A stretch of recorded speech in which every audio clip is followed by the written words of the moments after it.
Hey everyone, welcome back to Mechanical Moments. This might look like a normal mechanical watch, but there is one small detail on these watches that completely changes how they feel on your wrist. And once you notice it, you don't really enjoy watches the same way again. Let me explain. You wake up, you grab your watch, you put it on, and nothing happens. It's dead. No movement, no second hands, nothing. So now you shake it a bit, maybe you wind it, maybe guess, okay, it's ready now. And honestly, that guessing part, that's what I started to hate. But then I started wearing watches that actually shows you something most people ignore. And this is where things get interesting. I'm not talking about something complicated, not a crazy feature, just a small indicator that tells you how much life your watch has left. And yeah, it sounds simple, but in real life it completely changes the experience. So let's start with this one. At first glance, this looks like a very classic dress watch. White dial, silver hands, open heart at the bottom. It's elegant, clean, nothing aggressive. And honestly, this is the kind of watch you look at saying, okay, I know what this is. But then you notice that small detail on the dial. And now this surprised me because that's not just there for design, that's telling you how much energy your watch has left. And suddenly you're not just wearing it, you are checking it. You look down and you instantly know, okay, I'm good for a few more hours, or yeah, I probably need to win this tonight. And this is the part I really like, because it turns the watch into something interactive. It feels alive. On the wrist, this one feels balanced, not too heavy, not too light, very easy to wear. The case is simple, the finishing is clean enough, nothing flashy, but it works. And for something around this price, honestly, it feels very honest. Now let's compare that feeling with something else. Berny. This one is different right away. The case shape is more modern, a bit more bold, a bit more design focused.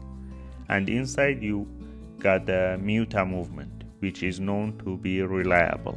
So technically, this is the safe watch. You wear it, it works, it keeps time, no drama, and for a lot of people, that's exactly what they want. But here's the thing, after wearing the Seagull, this feels a bit quiet. Not bad, just less engaging. Because even though this watch also shows you the power reserve, it doesn't pull you in the same way. The indicator is there, it's working, but the way it's integrated into the dial feels a bit more technical, a bit more tool-like. And this is where things get interesting, because now you realize it's not just about having the feature, it's about how the watch makes you feel when you use it. With the Seagull, you look at it and it feels emotional. With this one, you look at it and it feels practical, more controlled, more precise. And neither is wrong, but they give you two completely different experiences. Now let's go one step further. This is where everything starts to come together. Right away you can see this watch is doing more. The dial has more depth, more layers, more personality.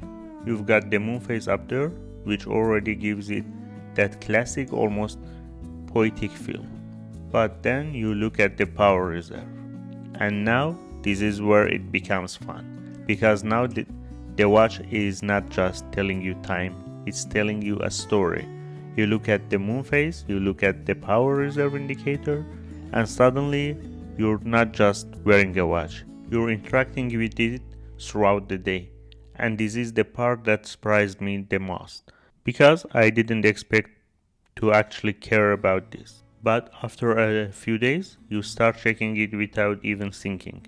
You wake up, you look at your wrist, and before even checking the time, you check the power reserve indicator. And that's when you know something changed. Now let's take it to another level. Sugess Chronograph. This one immediately feels different. Sportier, more aggressive, more presence on the wrist. And now you gotten something else added to the experience, the chronograph. When you press that button, you feel it.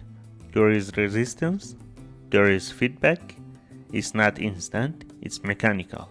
And this is where it becomes really satisfying. But there is the thing. Now you are doing two things at the same time. You are using the chronograph and you are watching the power reserve. And suddenly you understand that watch on a different level, because now you can actually see how using the chronograph affect the power. And this is something most people never think about. But once you see it, you can ignore it. Now let's go even further. Sugess Tourbillon. This is where everything changes again. Because now you are not just talking about features. We are talking about something that used to be impossible at this price. A tourbillon. And honestly, this is one of those things you just sit and watch. You don't even need to check the time. You just look at it moving, constantly alive, constantly working. And then you look at the power reserve. And now this surprised me again, because even with something this complex, you still have control. You still know exactly how much energy is left. And this is where everything connects. Because no matter how simple or how complex the watch is, that small indicator keeps you in control. Now let's bring it all together with this one. Sugess ST1906 chronograph with power reserve indicator. This might actually be my favorite in terms of balance, because it gives you everything but in a very clean, very usable way. You've got the chronograph, you've got that vintage style, and you've got the power reserve sitting there, quietly doing its job. And this is where everything finally makes sense, because now you're not guessing anything. You start your chronograph, you track time, you look at the power reserve indicator, and you understand exactly what's happening. No surprises, no guessing, and this is where the watch stops being just a watch. It becomes something you use. Now after wearing all of this, switching between them, living with them for a while, you start to notice something very clearly. It's not about which one is more expensive. It's not about which one has more complications. It's about how much information the watch gives you back. Some watches just sit there. Others, they communicate. And once you get used to that, it's very hard to go back. Now let's be honest for a second. Do you need power reserve indicator? No, you can wear watches your whole life without it. But here's the thing, once you get used to it, you start to expect it. You start to miss it, and suddenly a watch without it feels incomplete. So yeah, this small detail that most people ignore might actually be one of the most important parts of mechanical watch. And honestly, I didn't expect to care about it this much. This is Mechanical Moments, and I'll see you in the next one.